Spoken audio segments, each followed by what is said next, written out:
Okay, so in today's session, I'm going to be covering off 3 new features in the supply chain space: the supplier communications agent, the approved customer list, and the warehouse mobile app new version 4. So first of all, the supplier communications agent.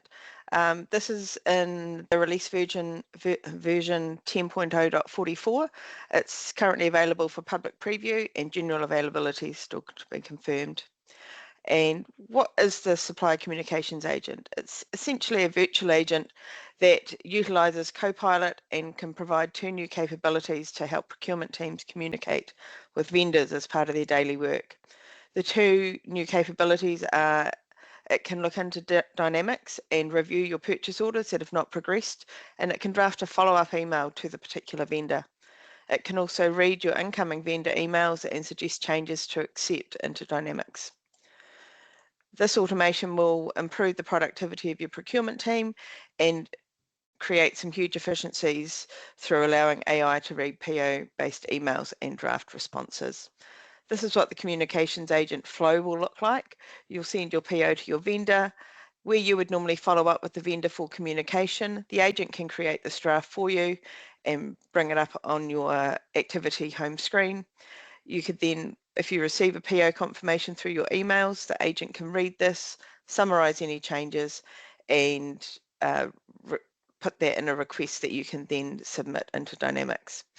And if you want to follow up on any delayed purchase orders, it's also able to do that. Moving on to the next slide. To be able to do this, you need to create queries within Dynamics. So what you'll want to do is create essentially your query would be draft an email for unconfirmed purchase orders for a specific vendor or group of vendors. You can use formal or non-urgent messaging with particular fields, and you can use a great range of criteria such as date range, purchase order numbers, priorities, and you can include your signature amongst other things. There's 2 configured queries on the left here. This would appear in your home page. So it will show that you've got one followed up PO, and you then just click on the arrow to open it up, and you can see the draft that the agent has made in relation to this particular query. For an incoming email change request or confirmation, the vendor email must be on the vendor account.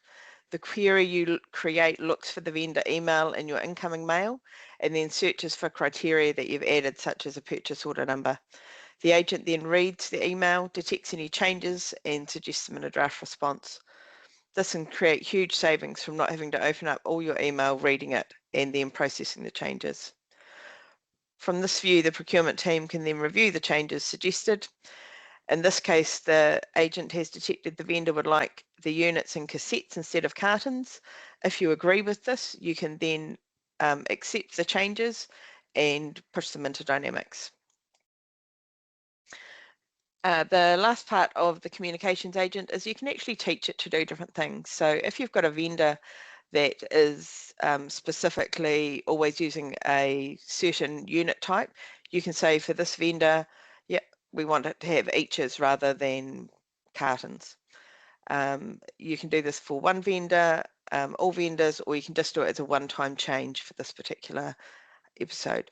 You can also go into your taught items list, and if you've got a vendor that uses specific words or a certain type of lingo that may not match what we have in our system, you can teach it to look for that and make suggested changes based upon that. What's next? Well, once it's generally available, Walker Scott can then assist you in configuration that's going to best suit your needs within your procurement team. There is additional cost with the Supply Communications Agent. It incurs some charges that are related to using Microsoft Copilot Studio. These are on a table basis, and we can help you manage what the best options are for your company in this regard. The next one we have to talk about is the approved customer list. So this is currently in 10.0.44, so preview. It will be generally available from this week. There are 2 prerequisites for this. You would need to turn on advanced quality management and the approved customer list. The feature will be great for companies that have exclusive products for specific customers.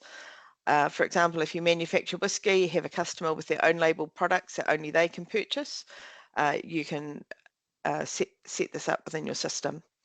There's 4 different types of relationships. You can have a customer authorised to buy a specific item, a customer that can buy items in a specific group, or a customer group that's authorised to buy an item, or a customer group that's organised to buy within an item group. The setup can be maintained from 2 sections, the sales and marketing and product information setup. You have your approved customer list, your customer list setup, and the approved customer groups. On the product information tab under release products, you can also set up in relation to items. So if you go to the sell tab and go to your approved customer box, you then have options for setup, approved customers, and effective period. So this is where you can set it up from the item rather than directly from the customer. The effective period is where you can say, I want it to be for a specific date range, or I want it to be never expiring, so it will be there until you stop it. So that is just another extra that we have in there. The next part is the ACL check method. So this is used to validate the combination of the customer and the item. In other words, it confirms that the item is authorised to be bought by that customer. The ACL check method defines the actions that's taken to select a customer. It also confirms the transaction date is within that effective approval period. You can also set up the ACL check method to issue a warning or to prevent the transaction from being processed. So when you go into product information management and go into the approved customer, there are 3 options here. You've got no check, which means no validation's done. It doesn't look for anything. You can set it to warning only, which means a warning message will be shown, but you can continue with the transaction. Or you can set it to not allowed, which we have in this case, where an error message will be shown and you're prevented from continuing with the transaction. The ACL check method is available for sales agreements, sales quotations, and sales orders. So that's a great new feature that we've got coming. And on to our last one for supply chain is the warehouse management mobile app. So this is version 4 of the mobile app. It's currently available for public preview. General availability will be mid to late this year, and the iOS version is not due to be released till November. The legacy technology, which is Xamarin, will have support continued until May 2026, after which only critical fixes will be provided.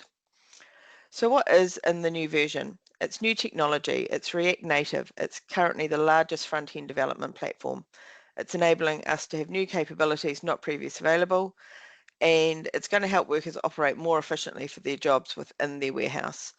The capabilities with this new technology, it's 60% faster than the previous version, and it uses up to 40% less memory. And it has great improvements on its network and diagnostics, design changes, upgraded scanning, which we'll discuss shortly. So within the app, there are now tools available so that if you've got connection issues within your warehouse, you can run a check and see whether you're connected to the cellular network, what the strength is like. It will also produce a report you can then take to your IT team so that they can see what basic steps you've already run for diagnosis, and they can then help you if there's still issues. So that's a great new feature. The next one is new design themes. So we've got 10 new light coloured modes and 10 new dark coloured modes.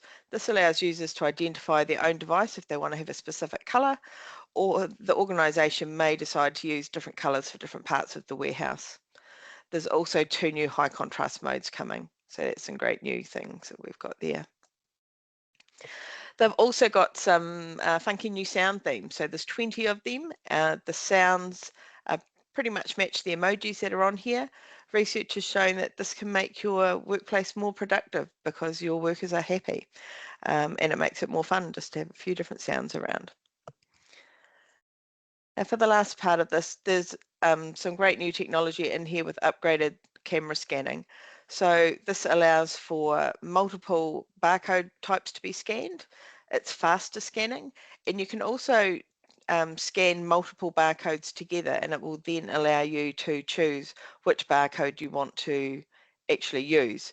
So no more zooming in to try and get the right barcode in a really awkward place. You can just scan the whole lot, and then it'll ask you which one you want to use.